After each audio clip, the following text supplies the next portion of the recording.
Punjab mail USA ਤੁਸੀਂ ਦੇਖ ਰਹੇ ਹੋ।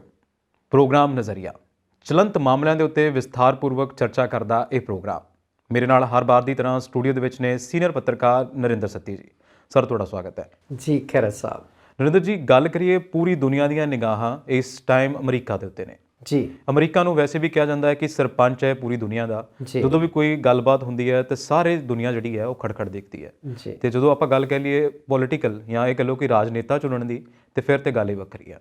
ਤੇ ਹੁਣ ਜਿਹੜਾ ਹੈ ਮੁੱਦਾ ਵੀ ਬਹੁਤ ਭਖਿਆ ਹੋਇਆ, ਬਿਲਕੁਲ ਡੇਟ ਵੀ ਜਿਹੜੀ ਹੈ ਨੇੜੇ ਆ ਗਈ ਹੈ ਤੇ ਇਹ ਆਪਾਂ ਨੂੰ ਮੋਟਾ ਦੱਸੋ ਕਿ ਇਹ ਪ੍ਰਕਿਰਿਆ ਕੀ ਹੁੰਦੀ ਹੈ, ਕਿੱਦਾਂ ਚੁਣਿਆ ਜਾਂਦਾ ਹੈ ਇਹ ਦੁਨੀਆ ਦਾ ਸਭ ਤੋਂ ਪਾਵਰਫੁਲ ਨੇਤਾ? ਇਸ ਤਰ੍ਹਾਂ ਆ ਵੀ ਜਿਹੜਾ ਅਮਰੀਕੀ ਰਾਸ਼ਟਰਪਤੀ ਆ ਜੀ, ਉਹਦੀ ਚੋਣ ਬੜੀ ਮਹੱਤਵਪੂਰਨ ਚੋਣ ਹੁੰਦੀ ਹੈ। ਔਰ ਜਿਵੇਂ ਤੁਸੀਂ ਕਿਹਾ ਨਾ, ਸਰਪੰਚ ਅਮਰੀਕਾ ਆਪਣੇ ਆਪ ਨੂੰ ਨਾ ਸਾਰੀ ਦੁਨੀਆ ਦਾ ਥਾਣੇਦਾਰ ਸਮਝਦਾ ਹੈ ਜੀ। ਗਲੋਬਲ ਪੁਲਿਸਮੈਨ ਵੀ ਕਈ ਵਾਰੀ ਕਹਿ ਦਿੰਦੇ ਆਪਾਂ ਅਮਰੀਕਾ ਵਾਲਿਆਂ ਨੂੰ।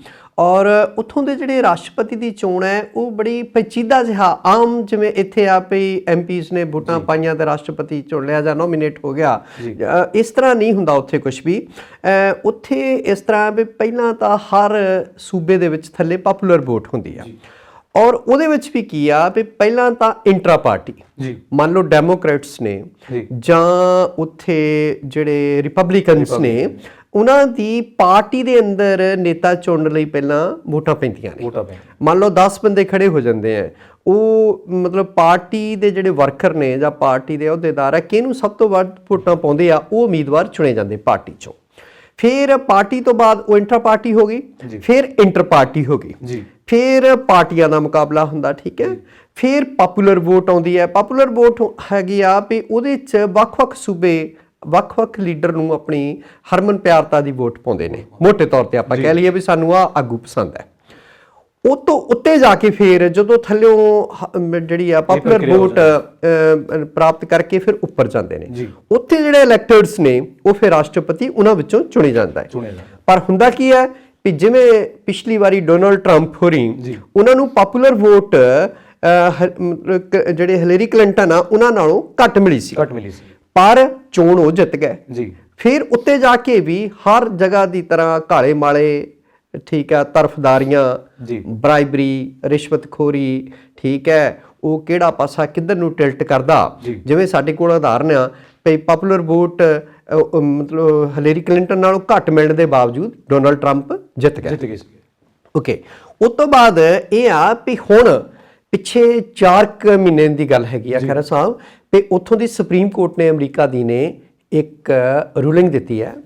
ਉਹ 'ਚ ਕਹਿੰਦੇ ਆ ਵੀ ਜਿਹੜੇ ਇਲੈਕਟਰਸ ਨੇ ਉੱਪਰ ਜਾ ਕੇ ਜਿਹੜੇ ਚੁਣਦੇ ਆ, ਉਹ ਦੇ ਆਰ ਟੂ ਫੋਲੋ ਦਾ ਸਟੇਟ ਪਾਪੂਲੈਰਿਟੀ ਵੋਟ।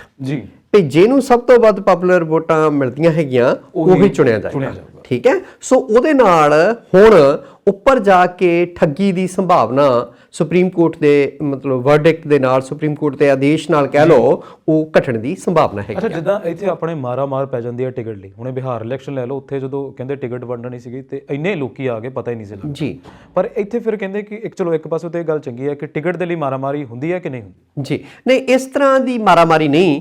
ਉੱਥੇ ਕੰਮ ਦੇਖਿਆ ਜਾਂਦਾ ਪਾਰਟੀ, ਸਾਡੇ ਵਾਂਗੂ ਇੱਥੇ ਨਹੀਂ ਪਈ ਲੀਡਰ ਖਬਰਾਂ ਲਵਾ ਕੇ ਉਹਨਾਂ ਦੀਆਂ ਫਾਈਲਾਂ ਬਣਾ ਕੇ ਚੁੱਕੀ ਫਿਰਦੇ ਨੇ ਵੀ ਆਹ ਦੇਖੋ ਜੀ ਮੇਰੇ ਕੰਮ, ਆਹ ਦੇਖੋ ਜੀ ਮੈਂ ਕਿੰਨੀਆਂ ਮੀਟਿੰਗਾਂ ਅਟੈਂਡ ਕੀਤੀਆਂ, ਕਿੰਨੇ ਲੋਕ ਲਾਮਬੰਦ ਕੀਤੇ। ਤੇ ਆਮ ਤੌਰ ਤੇ ਜਿਹੜੇ ਪੈਸੇ ਧੇਲੇ ਵਾਲੇ ਲੋਕ ਨੇ ਉਹ ਟਿਕਟਾਂ ਲੈ ਜਾਂਦੇ, ਠੀਕ ਹੈ। ਸੋ ਇਸ ਤਰ੍ਹਾਂ ਦੀ ਉੱਥੇ ਕੋਈ ਗੱਲ ਨਹੀਂ ਹੈਗੀ। ਅੱਛਾ, ਇਹ ਤਾਂ ਸੀਗੀ ਜੀ ਪਹਿਲਾਂ ਪਪੂਲੈਰਿਟੀ ਥੱਲਿਓਂ ਚੱਲਦੀ ਹੈ, ਫਿਰ ਜਿਹੜਾ ਸਿਲੈਕਟ ਹੁੰਦਾ ਉਹ ਅੱਗੇ ਆਉਂਦਾ ਜੀ। ਇੱਕ ਪ੍ਰਕਿਰਿਆ ਵੀ ਹੁੰਦੀ ਕਿ ਡਿਬੇਟ ਬੜੀ ਹੁੰਦੀ ਹੈ, 3-4 ਡਿਬੇਟਾਂ ਹੁੰਦੀਆਂ। ਉਸ ਤਰ੍ਹਾਂ ਆ ਵੀ ਉਹਦੇ ਵਿੱਚ ਜਿਹੜੀਆਂ ਡਿਬੇਟਸ ਨੇ ਉੱਥੇ ਟੀਵੀ ਤੇ ਲੋਕ ਸੁਣਦੇ ਆ ਔਰ ਉਹਦੇ ਵਿੱਚ ਆਮੋ ਸਾਹਮਣੇ ਖੜੇ ਹੋ ਕੇ ਸਵਾਲ ਕੀਤੇ ਜਾਂਦੇ, ਇੱਕ ਦੂਸਰੇ ਨੂੰ ਜਵਾਬ ਦਿੱਤੇ ਜਾਂਦੇ ਆ।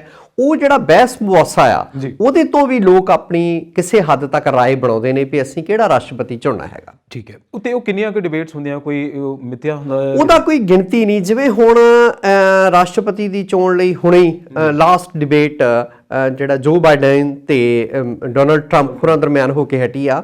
ਚੋਣਾਂ ਹੁਣ ਬਿਲਕੁਲ ਸਿਰ ਤੇ ਨੇ। ਸਮਝ ਲਓ ਵੀ ਇੱਕ ਹਫ਼ਤੇ ਦਾ ਸਮਾਂ ਵੀ ਨਹੀਂ ਰਹਿ ਗਿਆ, 3 ਨਵੰਬਰ ਨੂੰ ਤੇ ਚੋਣ ਹੋ ਰਹੀ ਹੈ। ਅੱਛਾ, ਗੱਲ ਇੱਦਾਂ ਹੈ ਕਿ ਜਿਹੜੀ ਹੁਣ ਸਾਡੀ ਇੰਡੀਅਨ ਪਾਪੂਲੇਸ਼ਨ ਜੀ, ਕਿ ਉਹ ਵੀ ਬਹੁਤ ਹੈ ਉੱਥੇ, ਕਿੰਨਾ ਕੁ ਯੋਗਦਾਨ ਹੁੰਦਾ ਸਾਡੀ ਇੰਡੀਅਨ ਪਾਪੂਲੇਸ਼ਨ ਦੀ ਜੇ ਗੱਲ ਕਰੀ ਜਾਈਏ ਕਿ ਇਹ ਵੱਡਾ ਨੇਤਾ ਚੁਣਨ ਦੇ ਵਿੱਚ? ਇਸ ਤਰ੍ਹਾਂ ਆ ਵੀ ਜੇ ਆਪਾਂ ਆਬਾਦੀ ਪੱਖੋਂ ਜਾਂ ਵੋਟਰਾਂ ਪੱਖੋਂ ਵੇਖੀਏ ਤਾਂ ਆਪਾਂ ਕੁੱਲ ਅਮਰੀਕਾ ਦਾ ਖਹਿਰਾ ਸਾਹਿਬ 1% ਵੋਟ ਆ ਸਾਡੇ ਕੋਲ ਜੀ। ਪਰ ਅਸੀਂ 6 ਤੋਂ 18% ਜਿਹੜਾ ਮਤਲਬ ਇਲੈਕਟੋਰਲ ਪ੍ਰੋਸੈਸ ਆ ਉਹਨੂੰ ਪ੍ਰਭਾਵਿਤ ਕਰਨ ਦੀ ਸਮਰੱਥਾ ਰੱਖਦੇ ਆ। ਜਿਵੇਂ ਕੈਲੀਫੋਰਨੀਆ ਆ, ਉਹਨੂੰ ਦੂਜਾ ਪੰਜਾਬ ਕਿਹਾ ਜਾਂਦਾ, ਠੀਕ ਹੈ, ਉੱਥੇ ਆਪਣੀ ਸਭ ਤੋਂ ਵੱਧ ਆਬਾਦੀ ਹੈ। ਇਸ ਤਰ੍ਹਾਂ ਇਲੀਨੋਇਸ ਹੈ, ਇਸੇ ਤਰ੍ਹਾਂ ਨਿਊਯਾਰਕ ਹੈ, ਨਿਊ ਜਰਸੀ ਹੈ, ਠੀਕ ਹੈ ਨਾ, ਇਹੋ ਜਿਹੇ ਸੂਬੇ ਜਿਹੜੇ ਟੈਕਸਾਸ ਆ ਜਾਂ ਵਰਜੀਨੀਆ ਆ। ਘੱਟ ਤੋਂ ਘੱਟ ਜੇ ਵਰਜੀਨੀਆ ਦੀ ਆਪਾਂ ਗੱਲ ਕਰੀਏ ਤਾਂ 5.5% ਵੋਟਰਾਂ ਨੂੰ ਜਾਣੀ ਕਿ ਇਲੈਕਸ਼ਨ ਪ੍ਰੋਸੈਸ ਨੂੰ ਪ੍ਰਭਾਵਿਤ ਕਰਨ ਦੀ ਸਮਰੱਥਾ ਰੱਖਦਾ ਹੈਗਾ। ਸੋ ਉਹਦੇ ਵਿੱਚ ਵਿਚਾਲੇ ਨਿਊਯਾਰਕ ਆ ਜਾਂਦਾ 8.5%, ਫਿਰ ਇਸ ਤਰ੍ਹਾਂ ਨਿਊ ਜਰਸੀ ਹੈ 9% ਦੇ ਆਸ-ਪਾਸ, ਔਰ ਜਿਹੜੀ ਕੈਲੀਫੋਰਨੀਆ ਆ ਉਹ 18.3%, ਮਤਲਬ ਸਭ ਤੋਂ ਜ਼ਿਆਦਾ ਕੈਲੀਫੋਰਨੀਆ। ਬਿਲਕੁਲ, ਉਹ ਜਿਹੜੀ ਵੋਟਰਾਂ ਦੀ ਹਿੱਸੇਦਾਰੀ ਆ ਫੀਸਦੀ ਦੀ। ਤੇ ਆਪਾਂ ਕਹਿ ਸਕਦੇ ਹਾਂ ਵੀ 6 ਸੂਬਿਆਂ 'ਚ ਕੁੱਲ ਮਿਲਾ ਕੇ 10 ਸੰਸਦੀ ਸੀਟਾਂ ਤੇ ਭਾਰਤੀ ਜਿਹੜੇ ਆ ਉਹਨਾਂ ਦੀ ਵੋਟ ਫੀਸਦੀ ਜਿਹੜੀ ਆ ਉਹ ਪ੍ਰਭਾਵਿਤ ਕਰਦੀ ਹੈਗੀ। ਸੋ ਇਸ ਤਰ੍ਹਾਂ ਜਿਹੜਾ ਆ ਭਾਰਤੀ ਰਾਸ਼ਟਰਪਤੀ ਚੁਣਨ ਦੇ ਵਿੱਚ ਜਥਾਯੋਗ ਜਾਂ ਇੱਕ ਕਹਿ ਲਓ ਵੀ ਮਹੱਤਵਪੂਰਨ ਸਥਾਨ ਰੱਖਦੇ ਆ, ਬਹੁਤ ਵੱਡਾ ਇੱਕ ਅਹਿਮ ਹੈ।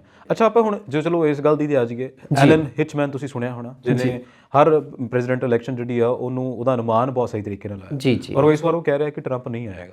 ਜੀ, ਇਸ ਤਰ੍ਹਾਂ ਆ ਵੀ ਦੇਖੋ ਇਹਨਾਂ ਨੇ ਜਿਹੜੇ ਨਾਅਰੇ ਦਿੱਤੇ ਨੇ, ਜਿਵੇਂ ਪਿਛਲੀ ਵਾਰੀ ਇਹਨਾਂ ਨਾਅਰਾ ਲਾਇਆ ਵੀ ਅਮਰੀਕਾ ਅਗੇਨ, ਉਹਦੇ ਵਿੱਚ ਜਿਹੜੇ ਗੋਰੇ ਲੋਕ ਨੇ ਉਹਨਾਂ ਦੀ ਜਾਣੀ ਕਿ ਉਹਨਾਂ ਦੀ ਖੁਦਮੁਖਤਾਰੀ, ਉਹਨਾਂ ਦੀ ਚੌਧਰ ਕਹਿ ਲਓ, ਤੇ ਟਰੰਪ ਹੋਰਾਂ ਤੇ ਦੋਸ਼ ਲੱਗਦੇ ਰਹੇ ਆ ਵੀ ਕਾਲਿਆਂ ਪ੍ਰਤੀ ਹੋਰ ਤਰ੍ਹਾਂ ਦਾ ਰਵੱਈਆ ਰੱਖਦੇ ਨੇ। ਜਿਵੇਂ ਪਿੱਛੇ ਜੇ ਫਲੋਇਡ ਹੋਰਾਂ ਦੀ ਮੌਤ ਹੋ ਗਈ, ਇਸ ਤਰ੍ਹਾਂ ਹੁਣ ਫੇਰ ਇੱਕ ਸ਼ਹਿਰ ਦੇ ਵਿੱਚ ਉੱਥੇ ਮੁਜ਼ਾਹਰੇ ਹੋ ਰਹੇ ਆ, ਇੱਕ ਕਾਲਾ ਜਿਹੜਾ ਆ ਉਹ ਬਲੈਕ ਅਮਰੀਕਨ ਮਾਰ ਦਿੱਤਾ ਗਿਆ, ਠੀਕ ਹੈ। ਸੋ ਇਸ ਤਰ੍ਹਾਂ ਦੀ ਉਹਨਾਂ ਨੂੰ ਜੋ ਬਾਈਡਨ ਨੇ ਵੀ ਆਪਣੇ ਡਿਬੇਟ ਦੇ ਵਿੱਚ ਕਿਹਾ ਸੀ ਵੀ ਤੁਸੀਂ ਜਿਹੜਾ ਆ ਕਾਲਿਆਂ ਤੇ ਗੋਰਿਆਂ ਦੀ ਆਪਣੇ ਧਰੁਵੀਕਰਨ ਕਰਕੇ ਰੱਖ ਦਿੱਤਾ, ਪੋਲਰਾਈਜੇਸ਼ਨ ਕਰ ਦਿੱਤਾ, ਵੀ ਉਹਨਾਂ ਨੂੰ ਵੰਡ ਦਿੱਤਾ ਹੈਗਾ। ਔਰ ਜਿਹੜੀਆਂ ਇਹੋ ਜਿਹੀਆਂ ਘਟਨਾਵਾਂ ਹੁੰਦੀਆਂ ਨਸਲੀ ਹਿੰਸਾ ਦੀਆਂ, ਉਹਨਾਂ ਦੇ ਉੱਤੇ ਤੁਸੀਂ ਪਾਣੀ ਪਾਉਣ ਦੀ ਬਜਾਏ ਮਤਲਬ ਉੱਚ ਅੱਗ 'ਚ ਘਿਓ ਦਾ ਮਤਲਬ ਕੰਮ ਕਰਦੇ ਹੋ, ਤੁਸੀਂ ਉਹਨੂੰ ਭੜਕਾਉਂਦੇ ਹੋ ਹੋਰ ਉਹਨਾਂ ਗੱਲਾਂ ਨੂੰ। ਸੋ ਇਸ ਤਰ੍ਹਾਂ ਕੁੱਲ ਮਿਲਾ ਕੇ ਜੇ ਆਪਾਂ ਕਹਿ ਲਈਏ ਵੀ ਇਸ ਤਰ੍ਹਾਂ ਜਿਹੜਾ ਇਹ ਸਾਰਾ ਕੁਝ ਚੋਣ ਪ੍ਰਕਿਰਿਆ ਨੂੰ ਪ੍ਰਭਾਵਿਤ ਕਰਦਾ ਹੈਗਾ। ਔਰ ਜਦੋਂ ਆਪਾਂ ਗੱਲ ਕਰਦੇ ਹਾਂ, ਚਲੋ ਇਹ ਤਾਂ ਅਸੀਂ ਇਹ ਕਾਲਿਆਂ ਦੇ ਨਾਲ ਹੋ ਰਿਹਾ, ਧੱਕੇ ਦੀ ਗੱਲ ਆ, ਪਰ ਇਹ ਬਹੁਤ ਸਾਰੀਆਂ ਹੋਰ ਕਮਿਊਨਿਟੀਜ਼ ਦੇ ਨਾਲ ਵੀ ਹੋ ਰਿਹਾ, ਪਰ ਚਲੋ ਉਹ ਵੀ ਗੱਲ ਹੈਗੀ ਹੈ ਜੀ। ਫਿਰ ਮੈਂ ਇਹ ਜਾਣਨਾ ਚਾਹੁੰਦਾ ਸੀ ਕਿ ਡੋਨਾਲਡ ਟਰੰਪ ਪਹਿਲਾਂ ਇੱਦਾਂ ਦਾ ਰਾਸ਼ਟਰਪਤੀ ਹੈ ਜਿਹੜਾ ਇੱਦਾਂ ਦਾ ਕੁਝ ਉਹਦੇ ਇਸ ਤੋਂ ਦੇਖੋ ਜਿਵੇਂ ਪਹਿਲਾਂ ਅਫਰੀਕਾ ਦੇ ਵਿਸ਼ੇਸ਼ ਖਿੱਤਿਆਂ ਦੇ ਵਿੱਚੋਂ ਜਿਹੜੇ ਤਕੜੇ ਆਪਾਂ ਕਹਿੰਦੇ ਸੀ ਵੀ ਅਫਰੀਕੀ ਗੁਲਾਮ ਬਣਾ ਕੇ ਮਤਲਬ ਉੱਥੇ ਰਹਿੰਦੇ, ਮਤਲਬ ਲਿਜਾਏ ਗਏ ਯੂਰਪ ਦੀਆਂ ਮੰਡੀਆਂ ਦੇ ਵਿੱਚ, ਇੰਗਲੈਂਡ ਦੇ ਵਿੱਚ, ਅਮਰੀਕਾ ਦੇ ਵਿੱਚ, ਉਹ ਕਿਸੇ ਮਤਲਬ ਸਾਰੇ ਅਫਰੀਕਾ ਤੋਂ ਨਹੀਂ ਸੀ ਜਾਂਦੇ। ਉਹ ਇੱਕ ਵਿਸ਼ੇਸ਼ ਖਿੱਤੇ ਦੇ ਲੋਕ ਜਿਹੜੇ ਆ, ਜਿਵੇਂ ਨਾਈਜੀਰੀਆ, ਤੰਜ਼ਾਨੀਆ, ਕੈਨੀਆ ਦੇ ਲੋਕ ਜਿਹੜੇ ਆ, ਔਰ ਜਿਹੜੇ ਹੱਟੇ ਕੱਟੇ ਜਾਂ ਜਿਹੜੇ ਆਪਾਂ ਕਹਿ ਲਓ ਵੀ ਸਰੀਰਕ ਤੌਰ ਤੇ ਬਹੁਤ ਤੰਦਰੁਸਤ ਕਿਸਮ ਦੇ ਉਹ ਬਲੈਕ ਲੋਕਾਂ ਨੂੰ ਲੈ ਕੇ ਜਾਂਦੇ ਸੀਗੇ, ਠੀਕ ਆ। ਉਦੋਂ ਤੋਂ ਵੀ ਉਹਨਾਂ ਨੇ ਲੰਮਾ ਘੋੜ ਲੜਿਆ ਹੈਗਾ। ਅਬਰਾਹਮ ਲਿੰਕਨ ਹੁਰੀ, ਠੀਕ ਆ, ਉਹਨਾਂ ਦੀ ਰਹਿਨੁਮਾਈ ਕਰਦੇ ਰਹੇ, ਸਾਰੇ ਕੈਨੇਡਾ ਨੂੰ, ਸਾਰੇ ਅਮਰੀਕਾ ਨੂੰ ਇਕਜੁੱਟ ਕਰਨ ਦੇ ਵਿੱਚ ਉਹਨਾਂ ਦਾ ਯੋਗਦਾਨ ਰਿਹਾ।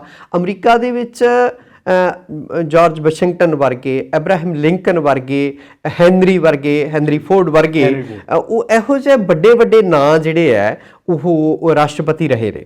ਪਰ ਸ਼ਾਇਦ ਪਹਿਲੀ ਵਾਰੀ ਆ ਵੀ ਡੋਨਾਲਡ ਟਰੰਪ ਤੋਂ ਲੋਕ ਇੰਨੇ ਔਖੇ ਹੋਏ ਹੋਣ। ਔਖੇ ਮੈਨੂੰ ਲੱਗਦਾ ਇਸ ਕਰਕੇ ਵੀ ਤੁਹਾਨੂੰ ਲੱਗਦਾ ਕਿ ਔਖੇ ਹੋਏ ਕਿ ਇਹ ਉਹ ਇਨਸਾਨ ਹੈ ਜਿਹੜਾ ਬਿਨਾਂ ਬੋਲੇ, ਮਤਲਬ ਬਿਨਾਂ ਕੁਝ ਸੋਚੇ ਬੋਲ ਦਿੰਦਾ ਹੈ, ਜਾਂ ਫਿਰ ਕਹਿ ਲਓ ਬਹੁਤ ਜ਼ਿਆਦਾ ਬੋਲ ਦਿੰਦਾ ਹੈ, ਉਹਦੇ ਅਸਰ ਕੁਝ ਹੋਰ ਹੋ ਜਾਂਦੇ। ਬਿਲਕੁਲ ਜੀ, ਇਹ ਤੁਹਾਡੀ ਗੱਲ ਇਸ ਤਰ੍ਹਾਂ ਵੀ ਜਿਵੇਂ ਹੁਣ ਪਿੱਛੇ ਉਹਨਾਂ ਨੇ ਗੰਦਾ ਕਹਿਤਾ ਹਿੰਦੁਸਤਾਨ ਨੂੰ, ਗੱਲ ਤਾਂ ਡਿਬੇਟ ਚੱਲ ਰਹੀ ਸੀ, ਉਹਨਾਂ ਨੇ ਕਿਹਾ ਵੀ ਭਾਰਤ ਗੰਦਾ, ਰੂਸ ਗੰਦਾ ਔਰ ਚੀਨ ਗੰਦਾ, ਠੀਕ ਹੈ। ਫਿਰ ਮੁੜ ਕੇ ਕਹਿੰਦੇ ਪਈ ਮੈਂ ਉੱਥੋਂ ਦੀ ਆਬੋ ਹਵਾ ਨੂੰ ਲੈ ਕੇ, ਆਬੋ ਹਵਾ ਸੰਬੰਧੀ ਜਿਹੜਾ ਪੈਰਿਸ ਸਮਝੌਤਾ ਉੱਤੇ ਸਭ ਤੋਂ ਪਹਿਲਾਂ ਇਹ ਪਿੱਛੇ ਹਟਦੇ ਨੇ, ਠੀਕ ਹੈ। ਉਸ ਪਿੱਛੋਂ ਤੁਸੀਂ ਜੇ ਆਪਾਂ ਹੋਰ ਗੱਲਾਂ, ਬਾਈਡਨ ਸਾਹਿਬ ਕਹਿੰਦੇ ਪਈ ਕਮਲਾ ਹੈਰਿਸ ਉਪ ਰਾਸ਼ਟਰਪਤੀ ਲਈ ਉਮੀਦਵਾਰ ਆ, ਪਹਿਲੀ ਵਾਰ ਆ ਵੀ ਕੋਈ ਔਰਤ ਉਪ ਰਾਸ਼ਟਰਪਤੀ ਦੇ ਅਹੁਦੇ ਲਈ ਉਮੀਦਵਾਰ ਹੋਵੇ। ਉਹ ਕਹਿੰਦੇ ਭਾਰਤੀ ਮੂਲ ਦੀ ਆ।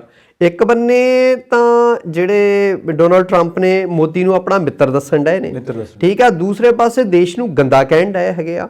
ਔਰ ਉਹ ਬਾਈਡਨ ਸਾਹਿਬ ਕਹਿੰਦੇ ਵੀ ਇਹ ਗੱਲਾਂ ਜਿਹੜੀਆਂ ਆ ਇਹ ਮਤਲਬ ਸਾਨੂੰ ਸ਼ੋਭਾ ਨਹੀਂ ਦਿੰਦੀਆਂ ਵੀ ਆਪਾਂ ਇੱਕ ਦੇਸ਼ ਨੂੰ ਭੰਡੀਏ, ਠੀਕ ਹੈ। ਤੇ ਜਿਹੜਾ ਵਾਤਾਵਰਣ ਸੰਬੰਧੀ ਆ ਉਹ ਕੱਲਾ ਚੀਨ, ਰੂਸ ਤੇ ਭਾਰਤ ਹੀ ਜ਼ਿੰਮੇਵਾਰ ਨਹੀਂ, ਉਹ ਸਾਰੀ ਦੁਨੀਆ ਦੇ ਦੇਸ਼ ਰਲ ਮਿਲ ਕੇ ਜ਼ਿੰਮੇਵਾਰ ਨੇ। ਅੱਛਾ, ਫਿਰ ਜਦੋਂ ਆਪਾਂ ਗੱਲ ਕਰਦੇ ਹਾਂ, ਚਲੋ ਇਹ ਤਾਂ ਸੀ ਬਿਆਨ, ਹੁਣ ਦੇਖੀਏ ਜੋ ਬਾਈਡਨ ਤੇ ਕਮਲਾ ਹੈਰਿਸ ਜਿਹੜੀ ਹੈ ਅਫਰੀਕਨ ਮੂਲ ਤੇ ਭਾਰਤੀ ਮੂਲ ਦੀ। ਬਿਲਕੁਲ ਜੀ। ਪਰ ਜਦੋਂ ਆਪਾਂ ਗੱਲ ਕਰਦੇ ਹਾਂ ਕਿ ਕਿੰਨਾ ਕੁ ਤਕੜਾ ਮੁਕਾਬਲਾ ਹੈ, ਇੱਕ ਪਾਸਾ ਹੈ ਜਾਂ ਕਿੱਦਾਂ ਹੈ? ਦੇਖੋ 6 ਸੂਬਿਆਂ 'ਚ ਜਿਵੇਂ ਮੈਂ ਪਹਿਲਾਂ ਗੱਲ ਕੀਤੀ ਆ, 10 ਸੰਸਦੀ ਸੀਟਾਂ ਤੇ ਤਾਂ ਮਤਲਬ ਜਿਹੜੇ ਭਾਰਤੀ ਆ ਉਹ ਪਾਸਾ ਪਲਟਣ ਦੀ ਸਮਰੱਥਾ ਰੱਖਦੇ ਨੇ। ਜਿਵੇਂ ਤੁਸੀਂ ਦੇਖੋ ਵੀ 2018 ਦੀਆਂ ਜਿਹੜੀਆਂ ਮਿਡ ਟਰਮ ਚੋਣਾਂ ਹੋਈਆਂ ਸੀ ਤੇ 4 ਭਾਰਤੀ ਮੂਲ ਦੇ ਲੋਕ ਜਿਹੜੇ ਹੈ ਉਹ ਹਾਊਸ ਆਫ ਰਿਪਰੈਜ਼ੈਂਟੇਟਿਵਸ ਲਈ ਚੁਣੇ ਗਏ ਸੀਗੇ, ਠੀਕ ਹੈ। ਉਸ ਤੋਂ ਬਾਅਦ ਕੁਝ ਸੂਬੇ ਇਹੋ ਜਿਹੇ ਨੇ ਖਹਿਰਾ ਸਾਹਿਬ ਜਿੱਥੇ ਆਪਾਂ ਕਿੰਗ ਮੇਕਰ ਆ ਜਾਂ ਜਿੱਥੇ ਸਵਿੰਗ ਸਟੇਟਸ ਨੇ, ਭਈ ਮੰਨ ਲਓ ਆਪਣੇ ਉਹ ਸੂਬੇ ਉਹ ਹੁੰਦੇ ਆ ਭਈ ਜਿੱਥੇ ਆਪਣੀ ਵੋਟ ਫੀਸਦੀ ਤਾਂ ਘੱਟ ਆ, ਪਰ ਜਿੱਧਰ ਆਪਣੀ ਵੋਟ ਪੈ ਗਈ ਉਹ ਜਿਹੜਾ ਉਮੀਦਵਾਰ ਆ ਉਹ ਜਿੱਤ ਜਾਂਦਾ ਹੈਗਾ। ਉਹਦੇ ਵਿੱਚ ਮਿਸ਼ੀਗਨ ਆ, ਪੈਨਸਿਲਵੇਨੀਆ ਆ, ਓਹਾਇਓ ਸਟੇਟਸ ਹੈਗਾ, ਫਲੋਰੀਡਾ ਆ, ਜਾਰਜੀਆ ਆ। ਇੱਥੇ ਕੀ ਆ ਵੀ ਮੰਨ ਲਓ 100 ਮਗਰ 10 ਜਿਹੜੇ ਵੋਟਰ ਭਾਰਤੀ ਨੇ, ਪਰ ਜਿੱਧਰ ਉਹਨਾਂ 10 ਨੇ ਪਾਤੀ ਉਹ ਉਮੀਦਵਾਰ ਜਿੱਤਣ ਦੀ ਸਮਰੱਥਾ ਹੈਗੀ ਆ। ਸੋ ਇਸ ਤਰ੍ਹਾਂ ਆਪਾਂ 5-6 ਸੂਬਿਆਂ ਦੇ ਵਿੱਚ ਕਿੰਗ ਮੇਕਰ ਵੀ ਆ, ਉਹ ਉਹਨਾਂ ਸਵਿੰਗ ਸਟੇਟਸ ਜਿਨ੍ਹਾਂ ਦੇ ਮੈਂ ਹੁਣੇ ਨਾਂ ਲਏ ਨੇ, ਤਾਂ ਜਿਵੇਂ ਮਿਸ਼ੀਗਨ, ਪੈਨਸਿਲਵੇਨੀਆ ਖਾਸ ਕਰਕੇ, ਓਹਾਇਓ ਵੀ ਆਪਾਂ ਕਹਿ ਸਕਦੇ, ਫਲੋਰੀਡਾ, ਜਾਰਜੀਆ, ਇਹਨਾਂ ਸਾਰਿਆਂ ਸੂਬਿਆਂ ਦੇ ਵਿੱਚ ਇਹ ਸਵਿੰਗ ਸਟੇਟਸ ਹੈਗੇ ਆ ਵੀ ਜਿੱਧਰ ਇੱਕ ਭਾਈਚਾਰੇ ਦੀਆਂ ਵੋਟਾਂ ਪੈ ਗਈਆਂ ਉਹ ਜਿਹੜਾ ਉਮੀਦਵਾਰ ਜਿੱਤ ਗਿਆ। ਵਾਕਈ ਚਰਚਾ ਹਜੇ ਹੋਰ ਵੀ ਹੈ, ਅਸੀਂ ਇਸ ਨੂੰ ਚੰਗੀ ਤਰ੍ਹਾਂ ਜਾਣਾਂਗੇ ਕਿ ਕੀ ਪ੍ਰਕਿਰਿਆ ਹੈ, ਪਰ ਮਿਲਦੇ ਹਾਂ ਇੱਕ ਛੋਟੇ ਜਿਹੇ ਬ੍ਰੇਕ ਦੇ ਬਾਅਦ। ਪੰਜਾਬ ਮੇਲ USA ਚੈਨਲ ਦਾ ਸ਼ਾਨਦਾਰ ਉਪਰਾਲਾ। ਅਮਰੀਕਾ ਦੀ ਇਮੀਗ੍ਰੇਸ਼ਨ ਪਾਲਿਸੀ 'ਚ ਲੇਟੈਸਟ ਕੀ ਚੱਲ ਰਿਹਾ ਹੈ? ਅਮਰੀਕਾ ਦੀ ਸਿਆਸਤ ਕਿੱਦਾਂ ਰੰਗ ਬਦਲ ਰਹੀ ਹੈ? ਇਹ ਸਭ ਜਾਣਨ ਲਈ ਵੇਖੋ ਪੰਜਾਬ ਮੇਲ USA ਚੈਨਲ ਦਾ special show US Immigration and Politics with Attorney at Law Jaspreet Singh.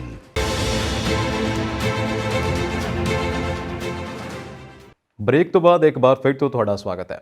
ਅਸੀਂ ਗੱਲ ਕਰ ਰਹੇ ਸੀਗੇ ਅਮਰੀਕਾ ਇਲੈਕਸ਼ਨਸ ਬਾਰੇ। ਅੱਛਾ ਨਰਿੰਦਰ ਸਾਹਿਬ, ਇਹ ਵੀ ਗੱਲ ਹੈ ਕਿ ਇੰਡੀਆ ਜਿਹੜਾ ਹੈ ਉਹ ਅੱਜ ਕੱਲ੍ਹ ਰਿਸ਼ਤੇ ਸੁਧਰ ਰਹੇ ਨੇ। ਬਿਲਕੁਲ ਜੀ, ਬਹੁਤ ਆਉਣ ਜਾਣ ਵੀ ਹੋ ਗਿਆ। ਉਹ ਇਨਸਾਨ ਜਿਹਨੂੰ ਵੀਜ਼ਾ ਨਹੀਂ ਸੀ ਮਿਲਦਾ ਉਹ ਬਹੁਤ ਵਾਰ ਜਾ ਕੇ ਆ ਗਿਆ ਜੀ। ਹੁਣ ਭਾਰਤ ਦੀ ਕੀ ਭੂਮਿਕਾ ਹੈ ਇਸ ਪੂਰੀ ਇਲੈਕਸ਼ਨ ਦੇ ਵਿੱਚ ਜੇ ਅਸੀਂ ਗੱਲ ਕਰੀਏ ਤਾਂ? ਦੇਖੋ ਪਿੱਛੇ ਹਾਲੇ 2-4 ਦਿਨ ਪਹਿਲਾਂ ਹੀ ਉੱਥੋਂ ਦੇ ਵਿਦੇਸ਼ ਮੰਤਰੀ ਮਾਈਕ ਪੋਂਪੀਓ ਤੇ ਐਸਪਰ ਸਾਹਿਬ ਜਿਹੜੇ ਉਹਨਾਂ ਦੇ ਰੱਖਿਆ ਮੰਤਰੀ ਨੇ ਅਮਰੀਕਾ ਦੇ, ਉਹ ਇੱਥੇ ਸੀਗੇ। 5 ਸਮਝੌਤੇ ਸਹੀ ਬੰਦ ਹੋਏ ਨੇ। ਉਹਨਾਂ ਸਮਝੌਤਿਆਂ 'ਚ ਜਿਹੜਾ ਰੱਖਿਆ ਸੰਬੰਧੀ ਜਿਹੜਾ ਡੇਟਾ ਆ ਜਾਂ ਉਹ ਜਿਹੜੇ ਰੱਖਿਆ ਸੰਬੰਧੀ ਜੋ ਤਕਨੀਕ ਹੈ ਉਹ ਸਾਂਝੀ ਕਰਨ ਸੰਬੰਧੀ, ਇਸੇ ਤਰ੍ਹਾਂ ਜਿਹੜਾ ਸੈਟੇਲਾਈਟ ਡੇਟਾ ਆ ਜਾਂ ਹੋਰ ਡੇਟਾ ਨੇ ਉਹ ਆਪਸ ਵਿੱਚ ਆਦਾਨ ਪ੍ਰਦਾਨ ਕਰਨਾ, ਜਾਂ ਸਭ ਤੋਂ ਵੱਡੀ ਗੱਲ ਜਿਹੜੀ ਹੋਈ ਆ ਵੀ ਭਾਰਤ ਦੀ ਪ੍ਰਭੂ ਸੱਤਾ ਦੀ ਰੱਖਿਆ ਲਈ ਅਮਰੀਕਾ ਸਾਡਾ ਸਾਥ ਦੇਊਗਾ ਇੱਥੋਂ ਦੀ ਸੋਵਰੇਨਿਟੀ ਲਈ, ਠੀਕ ਹੈ। ਤੇ ਚੀਨ ਨੂੰ ਦੋਹਾਂ ਨੇ ਰਲ ਕੇ ਹਿੰਦ ਪ੍ਰਸ਼ਾਂਤ ਮਹਾਸਾਗਰ ਖਿੱਤੇ 'ਚ ਉਹਦੀਆਂ ਸਰਗਰਮੀਆਂ ਲਈ ਤਾੜਨਾ ਵੀ ਕੀਤੀ, ਠੀਕ ਹੈ। ਸੋ ਕਿਸੇ ਦੇਸ਼ ਦੀ ਪ੍ਰਭੂ ਸੱਤਾ ਲਈ ਉਹਦਾ ਸਾਥ ਦੇਣਾ ਉਹ ਵੱਡੀ ਗੱਲ ਹੁੰਦੀ ਆ ਪ੍ਰਭੂ ਸੱਤਾ ਦੀ ਰਾਖੀ ਲਈ, ਠੀਕ ਹੈ। ਸੋ ਉਹਦੇ ਵਿੱਚ ਇਹ ਆਪਾਂ ਇਸ ਗੱਲ ਨੂੰ ਵੱਡੀਆਂ ਗੱਲਾਂ ਲੈ ਕੇ ਚੱਲਦੇ ਹੈਗੇ ਆ। ਪਰ ਜਿਵੇਂ ਉਹਨਾਂ ਨੇ ਪਿੱਛੇ ਜਿਹੇ ਬਿਆਨ ਦੇ ਦਿੱਤਾ, ਨਾਲ ਹੁਣ ਮੋਦੀ ਸਾਹਿਬ ਜਿਹੜੇ ਨੇ ਉਹ ਤਾਂ ਉਹਨਾਂ ਦੇ ਮਿੱਤਰ ਆ, ਉਹ ਕਹਿੰਦੇ ਠੀਕ ਹੈ।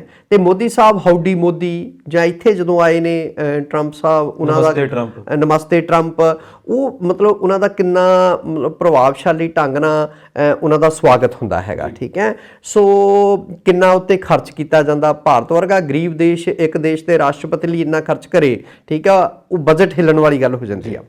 ਉਸ ਤੋਂ ਪਿੱਛੋਂ ਕੀ ਹੈ ਭਈ ਹੁਣ ਕੀ ਹੋ ਰਿਹਾ, ਕਿਉਂਕਿ ਕਮਲਾ ਹੈਰਿਸ ਭਾਰਤੀ ਮੂਲ ਦੇ ਨੇ, ਉਹਨਾਂ ਦੀ ਜਿਹੜੀ ਉਮੀਦਵਾਰੀ ਆ ਜਾਂ ਉਹਨਾਂ ਦਾ ਜਿਹੜੀ ਇੱਥੋਂ ਦੀ ਕੈਂਡੀਡੇਚਰ ਆ ਉਹਨੂੰ ਕੈਸ਼ ਕਰਵਾਉਣਾ ਚਾਹੁੰਦੇ ਨੇ ਬਾਈਡਨ ਇੱਕ ਤਰ੍ਹਾਂ ਨਾਲ, ਠੀਕ ਹੈ। ਸੋ ਉਹਨਾਂ ਨੇ ਨਾਅਰਾ ਦਿੱਤਾ ਹਿੰਦੂ ਫਾਰ ਬਾਈਡਨ। ਔਰ ਤੁਸੀਂ ਹੈਰਾਨ ਹੋਵੋਗੇ ਵੀ ਇੱਕ ਜਿਹੜਾ ਇਲੈਕਸ਼ਨ ਫੰਡ ਇਕੱਠਾ ਹੁੰਦਾ ਉਹਦੇ ਵਿੱਚ ਇੱਕੋ ਰਾਤ 'ਚ 24 ਕਰੋੜ ਰੁਪਈਆ ਇਕੱਠਾ ਹੋ ਗਿਆ। ਇਹ ਬਹੁਤ ਵੱਡੀ ਰਕਮ ਆ, ਬਹੁਤ ਵੱਡੀ ਰਕਮ। ਔਰ ਬਹੁਤ ਸਾਰੇ ਲੋਕ ਅਮਰੀਕਾ ਦੇ ਹੈਰਾਨ ਹੋ ਗਏ ਵੀ ਭਾਰਤੀਆਂ ਨੇ ਇੰਨਾ ਪੈਸਾ ਇਕੱਠਾ ਕਰ ਦਿੱਤਾ। ਸੋ ਉਹਦੇ ਪਿੱਛੇ ਕੀ ਆ ਭਈ, ਉਹਦੇ ਪਿੱਛੇ ਉਹਨਾਂ ਨੇ ਹੁਣ ਐਡ ਦਿੱਤੀ ਆ, ਠੀਕ ਹੈ, ਹਿੰਦੂ ਫਾਰ ਬਾਈਡੇਨ ਲਈ 14 ਭਾਰਤੀ ਭਾਸ਼ਾਵਾਂ ਦੇ ਵਿੱਚ ਉਹਨਾਂ ਨੇ ਉਹ ਐਡ ਦਿੰਦੇ ਹੈਗੇ ਆ, ਠੀਕ ਹੈ। ਸੋ ਟਰੰਪ ਕਹਿੰਦੇ ਵੀ ਮੋਦੀ ਮੇਰਾ ਦੋਸਤ, ਕੱਲਾ ਮੋਦੀ ਮੇਰਾ ਦੋਸਤ ਨਾਲ ਨਹੀਂ ਗੱਲ ਬਣਨੀ, ਠੀਕ ਆ। ਉਹਨਾਂ ਲੋਕਾਂ ਦੇ ਦਿਲਾਂ 'ਚ ਘਰ ਕਰਨਾ ਪੈਣਾ ਭਾਰਤੀਆਂ ਦੇ। ਉਹ ਬਿਲਕੁਲ ਉਹ ਸਾਡੇ ਵਰਗੇ ਭੋਲੇ ਨਹੀਂ ਗਏ ਜਿਹੜੇ ਜਿਨ੍ਹਾਂ ਲਈ ਗੱਲੀ ਤੋਂ ਉਹਨਾਂ ਚੱਲੀ। ਉਹਨਾਂ ਨੂੰ ਇਹ ਅਹਿਸਾਸ ਕਰਵਾਉਣਾ ਪੈਣਾ ਹੈ ਨਾ, ਕਿਉਂਕਿ ਪੜ੍ਹੇ ਲਿਖੇ ਲੋਕ ਨੇ, ਮੈਜੋਰਟੀ ਉਹਨਾਂ ਦੀ ਸਿੱਖਿਅਤ ਹੈਗੀ ਆ, ਲਰਨਡ ਲੋਕ ਨੇ। ਤਾਂ ਸਾਡੇ ਤਾਂ ਇੱਥੇ ਇੱਕ ਤੋਂ ਦੂਜੇ ਸ਼ਹਿਰ 'ਚ ਨਹੀਂ ਬੰਦਾ ਜਾਂਦਾ, ਸਾਰੀ ਉਮਰ ਇੱਕ ਸ਼ਹਿਰ 'ਚ ਜਾਂਦਾ, ਉੱਥੇ ਕੀ ਮਰ ਜਾਂਦਾ। ਕਈ ਪਿੰਡ 'ਚੋਂ ਸ਼ਹਿਰ ਨਹੀਂ ਜਾਂਦੇ, ਤਾਂ ਉਹ ਤਾਂ ਇਹੋ ਜਿਹੇ ਲੋਕ ਆ ਵੀ ਹਫ਼ਤੇ ਦੀ ਕਮਾਈ ਜਿਹੜੀ ਆ ਉਹ ਵੀਕਐਂਡ ਤੇ ਖਰਚਣ ਵਾਲੇ ਲੋਕ ਆ, ਔਰ ਉਹ ਫਿਰਦੇ ਤੁਰਦੇ ਆ, ਪੜ੍ਹਦੇ ਆ। ਅੱਛਾ ਨਰਿੰਦਰ ਜੀ, ਇਹ ਗੱਲ ਮਿਲਦੀ ਤੇ ਨਹੀਂ ਨਾ, ਪਰ ਫਿਰ ਵੀ ਮੈਂ ਪੁੱਛ ਲੈਣਾ। ਕਿਹਾ ਜਾਂਦਾ ਹੈ ਕਿ ਭਾਰਤੀਆਂ ਨੇ ਉਹਨਾਂ ਨੂੰ ਥੋੜਾ ਬਹੁਤ ਜੋੜਨਾ ਸਿਖਾਇਆ, ਨਹੀਂ ਤਾਂ ਉਹ ਜੋੜਦੇ ਨਹੀਂ ਸੀਗੇ। ਇਹ ਗੱਲ ਸੱਚੀ ਹੈ? ਹਾਂ, ਦੇਖੋ ਦੇਖਾ ਦੇਖੀ ਕਈ ਖਾਸ ਕਰਕੇ ਵਡੇਰੀ ਉਮਰ 'ਚ ਜਦੋਂ ਪਹੁੰਚਦੇ ਨੇ, ਜਾਂ ਜਿਹੜੇ ਬੱਚੇ ਛੱਡ ਜਾਂਦੇ ਆ, ਕਿਉਂਕਿ ਕਲਚਰ ਉੱਥੇ ਇਹੋ ਜਿਹਾ ਵੀ ਬੱਚਾ ਜਵਾਨ ਹੋਇਆ ਉਹ ਆਪਣਾ ਕਮਾਵੇ ਖਾਵੇ, ਠੀਕ ਹੈ। ਸੋ ਜਦੋਂ ਉਹਨਾਂ ਨੇ ਦੇਖਿਆ ਵੀ ਭਾਰਤੀ ਜਿਹੜੇ ਆ ਉਹ ਤਾਂ ਧਨਵਾਨ ਹੈਗੇ ਆ, ਸੌਖਾ ਜੀਵਨ ਬਤੀਤ ਕਰ ਰਹੇ ਆ, ਉਹ ਦੇਖਾ ਦੇਖੀ ਫਿਰ ਹੁਣ ਉਹ ਥੋੜਾ ਜਿਹਾ ਸਾਡੀਆਂ ਲੀਹਾਂ ਤੇ ਪੈਸੇ ਜੋੜਨ ਵਾਲੇ ਪਾਸੇ ਨੂੰ ਤੁਰੇ ਹੈਗੇ ਆ। ਪਰ ਉਹ ਲੋਕ ਜ਼ਿੰਦਗੀ ਨੂੰ ਮਾਣਦੇ ਨੇ। ਵੱਡੀ ਗੱਲ ਉਹ ਪੜ੍ਹਦੇ ਆ, ਬਹਿਸ ਮੁਆਸੇ ਵਿੱਚ ਪੈਂਦੇ ਆ, ਤੇ ਨਿੱਕੀਆਂ ਨਿੱਕੀਆਂ ਗੱਲਾਂ ਪਿੱਛੇ ਨਹੀਂ ਜਾਂਦੇ। ਵਾਕਈ ਇਹ ਜ਼ਰੂਰੀ ਹੈ, ਮੈਨੂੰ ਲੱਗਦਾ ਕਿ ਜਿਹੜੀ ਡਿਬੇਟ ਹੋਣੀ ਆ, ਬਹਿਸ ਹੋਣੀ ਆ, ਇਹ ਪ੍ਰੋਸੀਜਰ ਸਾਡੇ ਇੱਥੇ ਵੀ ਕਿਤੇ ਨਾ ਕਿਤੇ ਹੋਣਾ ਚਾਹੀਦਾ ਹੈ। ਕਿਉਂਕਿ ਆਪਾਂ ਜੇ ਗੱਲ ਕਰ ਲਈਏ, ਜਦੋਂ ਤੋਂ ਇਹਨਾਂ ਨੇ ਵਾਗਡੋਰ ਸੰਭਾਲੀ ਹੈ, ਦੂਸਰੀ ਜਿਹੜੀ ਇਹ ਵਾਗਡੋਰ ਹੈ ਨਾ, ਮਤਲਬ ਦੂਸਰੇ 5 ਸਾਲ ਆ, ਔਰ ਹਜੇ ਤੱਕ ਕੋਈ ਇਦਾਂ ਦੀ ਪਬਲਿਕ ਪ੍ਰੈਸ ਕਾਨਫਰੰਸ ਹੋਈ ਨਹੀਂ। ਬਿਲਕੁਲ, ਇਹ ਤੁਹਾਡੀ ਗੱਲ ਠੀਕ ਹੈ, ਸਗੋਂ ਪ੍ਰੈਸ ਤੋਂ ਦੂਰੀ ਬਣਾ ਕੇ ਰੱਖੀ ਹੈ, ਕਿਉਂਕਿ ਉੱਥੇ ਤਿੱਖੇ ਸਵਾਲ ਹੁੰਦੇ ਆ, ਤੇ ਉਹ ਤਿੱਖੇ ਸਵਾਲ ਫਿਰ ਪਰੇਸ਼ਾਨ ਕਰਦੇ ਨੇ। ਅੱਛਾ, ਤੁਹਾਨੂੰ ਲੱਗਦਾ ਹੈ ਕਿ ਮੋਦੀ ਸਾਹਿਬ ਸਕ੍ਰਿਪਟਡ ਚੀਜ਼ਾਂ ਲੈ ਕੇ ਆਉਂਦੇ ਜਦੋਂ ਕਿਤੇ ਇੰਟਰਵਿਊ ਹੁੰਦੀ ਹੈ ਜਾਂ ਕੁਝ ਹੁੰਦਾ? ਉਹ ਤਾਂ ਜ਼ਿਆਦਾ ਤੌਰ ਤੇ ਹੀ ਆ ਵੀ ਜੋ ਆਪਣੇ ਹੈ ਸਾਹਮਣੇ ਉਹ ਬੋਲ ਦਿੱਤਾ, ਹੈ ਨਾ। ਅਗਲੀ ਗੱਲ, ਹਾਂਜੀ, ਮੈਂ ਉਹੀ ਗੱਲ ਕਰ ਰਿਹਾ ਕਿ ਚਲੋ ਆਪਾਂ ਇਹਨੂੰ ਅਮਰੀਕਾ ਦੇ ਨਾਲ ਹੀ ਜੋੜ ਲਈਏ ਕਿ ਟਰੰਪ ਜਿਵੇਂ ਦਾ ਵੀ ਹੈ, ਹੁਣ ਜੇ ਕਰੋਨਾ ਦੇ ਕਰੀਏ ਤੇ ਰੋਜ਼ ਸਵੇਰੇ ਬਰੀਫਿੰਗ ਹੁੰਦੀ ਸੀ। ਬਿਲਕੁਲ, ਬਰੀਫਿੰਗ ਦੇ ਵਿੱਚ ਅਸੀਂ ਦੇਖਿਆ ਬਹੁਤ ਸਾਰੀਆਂ ਵੀਡੀਓ ਵਾਇਰਲ ਹੁੰਦੀਆਂ, ਲੋਕੀ ਬੜੇ ਤਿੱਖੇ ਸਵਾਲ ਪੁੱਛਦੇ ਸੀ। ਬਿਲਕੁਲ, ਔਰ ਜਵਾਬ ਵੀ ਦਿੰਦੇ ਆ। ਹਾਂ, ਕਿਤੇ ਕਿਤੇ ਤਲਖ ਵੀ ਹੋ ਜਾਂਦੇ ਆ। ਉਹੀ ਇੱਥੇ ਕਿਤੇ ਨਾ ਕਿਤੇ ਇਹ ਪ੍ਰੋਸੀਜਰ ਹੋਣਾ ਜਿਹੜਾ ਬਹੁਤ ਜ਼ਰੂਰੀ ਹੈ। ਦੇਖੋ, ਲੋਕਾਂ ਸਾਹਮਣੇ ਜਦ ਤੱਕ ਆਪਾਂ ਜਿਹੜੀ ਆਪਾਂ ਗੱਲ ਕਰਦੇ ਹੁੰਦੇ ਆ ਵੀ ਜਦ ਤੱਕ ਬਹਿਸ ਮੁਆਸੇ 'ਚ ਨਹੀਂ ਨਾ ਪੈਂਦੇ, ਬਹਿਸ 'ਚੋਂ ਵਿਚਾਰ ਚਰਚਾ 'ਚੋਂ ਬਹੁਤ ਗੱਲਾਂ ਨਿਕਲ ਕੇ ਆਉਂਦੀਆਂ, ਠੀਕ ਹੈ। ਸੋ ਲੋਕਾਂ ਤੱਕ ਚੰਗੇ ਸੁਨੇਹੇ ਜਾਂਦੇ ਆ, ਔਰ ਹੁਣ ਤਾਂ ਮੀਡੀਆ ਦਾ ਯੁੱਗ ਹੈਗਾ, ਤਾਂ ਇਹਦੇ 'ਚ ਪਰ ਸਾਡੇ ਕੀ ਹੁੰਦਾ, ਸਾਡੇ ਨਾਅਰੇਬਾਜ਼ੀ ਵਾਲੀ ਭਾਸ਼ਾ ਹੁੰਦੀ ਆ, ਉੱਚੀ ਸੁਰ 'ਚ ਗੱਲਾਂ। ਜਦੋਂ ਚੋਣਾਂ ਆਉਂਦੀਆਂ ਨੇ, ਇੱਕ ਦੂਸਰੇ ਦੇ ਪੋਤੜੇ ਫਰੋਲੇ ਜਾਂਦੇ ਆ, ਦੇ wash there dirty linen in public, ਜਿਹਨੂੰ ਆਪਾਂ ਕਹਿੰਦੇ ਆ, ਹਨਾ, ਵੀ ਆਪਣੇ ਪੋਤੜੇ ਜਨਤਕ ਕਰਦੇ ਹੈਗੇ ਆ। ਸੋ ਉਹ ਜਿਹੜੇ ਇੱਕ ਦੂਸਰੇ ਦਾ, ਜਿਹਨੂੰ ਆਪਾਂ ਕਹਿੰਦੇ ਆ, ਜਿਹੜਾ ਕਿਰਦਾਰ ਆ, ਉਹਦਾ ਹਨਨ ਕਰਦੇ ਹੈਗੇ ਆ, ਕਰੈਕਟਰ ਅਸੈਸੀਨੇਸ਼ਨ ਹੁੰਦੀ ਆ ਸਾਡੇ, ਹਨਾ। ਸੋ ਜਿਹੜੀ ਮੁੱਦੇ ਦੀਆਂ ਗੱਲਾਂ ਉਹ ਘੱਟ। ਮੁੱਦੇ ਕੀ ਆ? ਮੁੱਦੇ ਤਾਂ ਜਿਹੜੇ ਮੁੱਖ ਮੁੱਦੇ ਆ, ਬੇਰੁਜ਼ਗਾਰੀ ਆ, ਸਿਹਤ, ਵਿਦਿਆ, ਟਰਾਂਸਪੋਰਟ ਆ, ਵਾਤਾਵਰਨ ਹੈ। ਸੋ ਇਹ ਮੁੱਦੇ ਤਾਂ ਕੋਈ ਵਿਚਾਰਦਾ ਨਹੀਂ। ਪਿੱਛੇ ਜੇ ਕੁਦਰਤ ਮਾਨਵ ਕੇਂਦਰਿਤ ਇੱਕ ਸੰਸਥਾ ਆ, ਉਹਨਾਂ ਨੇ ਇੱਥੇ ਕਿਹਾ ਸੀਗਾ ਵੀ ਜਿਹੜਾ ਵੀ ਇੱਥੇ ਉਮੀਦਵਾਰ ਆਉਂਦਾ ਉਹਨੂੰ ਪਹਿਲਾਂ ਪੁੱਛਾਂਗੇ ਵੀ ਵਾਤਾਵਰਨ ਦੇ ਸੁਧਾਰ ਲਈ ਭਾਈ ਤੁਸੀਂ ਕੀ ਕਰ ਰਹੇ ਹੋ। ਵਾਤਾਵਰਨ ਦਿਨ ਬ ਦਿਨ ਇੰਨਾ ਗੰਦਲਾ ਹੋ ਰਿਹਾ ਵੀ ਉਹ 'ਚ ਜਿਹੜੇ ਇਹ ਮੁੱਦੇ ਹੋਣੇ ਚਾਹੀਦੇ, ਸਾਡੇ ਇਹ ਮੁੱਦੇ ਉਭਾਰੇ ਜਾਣੇ ਚਾਹੀਦੇ ਆ। ਪਰ ਇਹ ਮੁੱਦੇ ਉਭਾਰਨ ਦੀ ਥਾਂ ਜਿਨ੍ਹਾਂ ਗੱਲਾਂ ਦਾ ਕੋਈ ਸਰੋਕਾਰ ਨਹੀਂ ਹੁੰਦਾ ਵੋਟਰ ਦੇ ਨਾਲ, ਉਹ ਗੱਲਾਂ ਕੀਤੀਆਂ ਜਾਂਦੀਆਂ, ਇੱਕ ਦੂਸਰੇ ਨੂੰ ਗਾਲਾਂ ਦੀ ਭਾਸ਼ਾ ਦੇ ਵਿੱਚ ਭਾਸ਼ਣਬਾਜ਼ੀ ਹੁੰਦੀ ਹੈਗੀ ਆ, ਠੀਕ ਹੈ। ਸੋ ਸ਼ਾਇਦ ਆਉਣ ਵਾਲੇ ਸਮਿਆਂ 'ਚ ਸਾਡੇ ਵੀ ਕੋਈ ਇਹੋ ਜਿਹਾ ਹੋਵੇ। ਤਾਂ ਹਾਲ ਦੀ ਘੜੀ ਮੈਂ ਸਮਝਦਾ ਵੀ ਜਿਵੇਂ ਹੁਣ ਅਮਰੀਕਾ ਆ, ਉੱਥੇ ਇਸ ਵੇਲੇ ਮੁੱਖ ਮੁੱਦੇ ਕੀ ਆ? ਕਰੋਨਾ।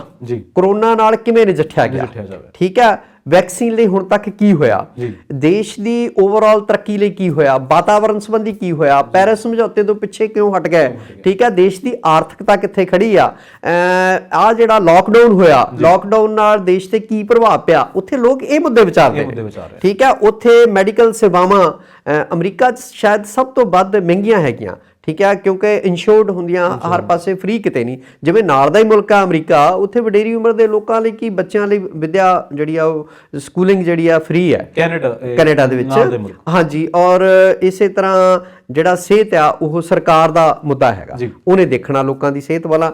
ਇਹ ਅਮਰੀਕਾ ਦੇ ਵਿੱਚ ਇੰਸ਼ੋਰੈਂਸ ਇੰਨਾ ਜ਼ਿਆਦਾ ਵੀ ਆਮ ਬੰਦਾ ਆਪਣਾ ਇਲਾਜ ਨਹੀਂ ਕਰਵਾ ਸਕਦਾ, ਆਮ ਬੰਦਾ ਆਪਣੇ ਬੱਚੇ ਨਹੀਂ ਪੜ੍ਹਾ ਸਕਦਾ। ਸੋ ਮੁੱਦੇ ਉੱਥੇ ਇਹ ਵਿਚਾਰੇ ਜਾ ਰਹੇ ਆ। ਸੋ ਆਉਣ ਵਾਲੇ ਬਹੁਤੇ ਦਿਨ ਨਹੀਂ ਰਹਿ ਗਏ ਤਾਂ ਛੇਤੀ ਮਤਲਬ ਆਪਣੇ ਸਾਹਮਣੇ ਹੋਣਾ ਸਾਰਾ ਕੁਝ। ਵਾਕਈ। ਤੇ ਹਾਂ, ਇਹ ਗੱਲ ਵੱਖਰੀ ਆ ਵੀ ਲੋਕ ਡੋਨਾਲਡ ਟਰੰਪ ਹੁਣਾਂ ਨੂੰ ਨਹੀਂ ਦੁਬਾਰਾ ਦੇਖਣਾ ਚਾਹੁੰਦੇ, ਮੈਜੋਰਟੀ ਲੋਕ ਜਿਹੜੇ ਆ, ਠੀਕ ਆ, ਉਹ ਚਾਹੇ ਭਾਰਤੀ ਹੋਣ ਚਾਹੇ ਉੱਥੋਂ ਦੇ ਲੋਕਲ ਲੋਕ ਵੀ ਹੋਣ, ਖਾਸ ਕਰਕੇ ਜਿਹੜੇ ਬਲੈਕ ਅਮਰੀਕਨਸ ਨੇ, ਅਫਰੀਕਨ ਅਮਰੀਕਨਸ ਜਾਂ ਬਲੈਕ ਅਮਰੀਕਨ ਅੱਜ ਕੱਲ੍ਹ ਉਹਨਾਂ ਦੀ ਆਪਾਂ ਟਰਮ ਯੂਜ਼ ਕਰਦੇ ਹਾਂ, ਸੋ ਉਹ ਜ਼ਿਆਦਾ ਹੀ ਸਤੇ ਹੋਏ ਨੇ। ਬਿਲਕੁਲ। ਤੇ ਬਾਕੀ ਖਹਿਰਾ ਸਾਹਿਬ ਇਹ ਸਾਰਾ ਕੁਝ ਥੋੜੇ ਦਿਨਾਂ ਦੀਆਂ ਗੱਲਾਂ ਨੇ। ਓਕੇ, ਮੈਂ ਅਖੀਰੀ ਸਵਾਲ ਇਹੀ ਚਾਹੁੰਦਾ ਸੀ ਵੀ ਪੁੱਛਾਂ ਕਿ ਕੀ ਹੋਣੂਗਾ, ਤੁਸੀਂ ਜਵਾਬ ਪਹਿਲਾਂ ਹੀ ਦੇ ਦਿੱਤਾ ਜੀ। ਤੁਸੀਂ ਸਾਡੇ ਨਾਲ ਹਰ ਵਾਰੀ ਆਉਂਦੇ ਹੋ, ਇਦਾਂ ਦੀਆਂ ਚਰਚਾ ਜਿਹੜੀ ਆਪਾਂ ਵਿਸਥਾਰ ਦੇ ਨਾਲ ਕਰਦੇ ਹਾਂ, ਤੁਹਾਡਾ ਬਹੁਤ ਬਹੁਤ ਧੰਨਵਾਦ ਜੀ। ਖਹਿਰਾ ਸਾਹਿਬ, ਤੁਸੀਂ ਵੀ ਇੱਥੇ ਵਿਚਾਰ ਰੱਖਣ ਦਾ ਮੌਕਾ ਦਿੰਦੇ ਹੋ ਦਰਸ਼ਕਾਂ ਸਾਹਮਣੇ, ਤੁਹਾਡਾ ਵੀ ਬਹੁਤ ਬਹੁਤ ਧੰਨਵਾਦ। ਧੰਨਵਾਦ ਜੀ।